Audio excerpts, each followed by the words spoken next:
আমাদের আমাদের নির্বাচনী প্রস্তুতি শেষ। আমরা ভোটারদের প্রতি আহ্বান জানাচ্ছি, ত্রয়োদশ জাতীয় সংসদে অবাধ, নিরপেক্ষ এবং নির্বিঘ্নে ওনারা ভোটাধিকার প্রয়োগ করতে পারবেন। ওনাদের আরও অনুরোধ জানাই, ওনারা উৎসব মুখর পরিবেশে ভোট দিতে পারবেন। আমাদের সকল প্রস্তুতি শেষ পর্যায়ে। আমরা এখন যেটুকু বাকি আছে সেটুকু হয়তো একটু ফাইন টিউনিং করা, ছোটোখাটো একটা বিষয়। আমরা মোটা দাগে প্রস্তুতি শেষ।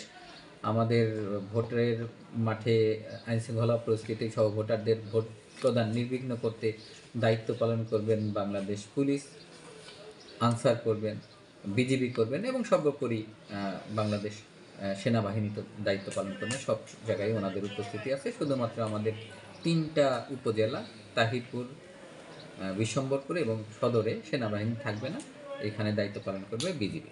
তবে রিটার্নিং অফিসের আশেপাশে সেনাবাহিনীর একটা টিম থাকবে। যদি কোনো ধরনের জরুরি পরিস্থিতি উদ্ভব হয় তাহলে পরে যাতে ওই পরিস্থিতিতে যদি মনে করে যে এক্সট্রা একটা ফোর্স দরকার যে যাদের ওই প্রশমনের জন্য, সেই ব্যবস্থাও থাকবে। আমরা আশ্বস্ত করতে চাই ভোট গ্রহণে আমরা শতভাগ প্রস্তুত আছি।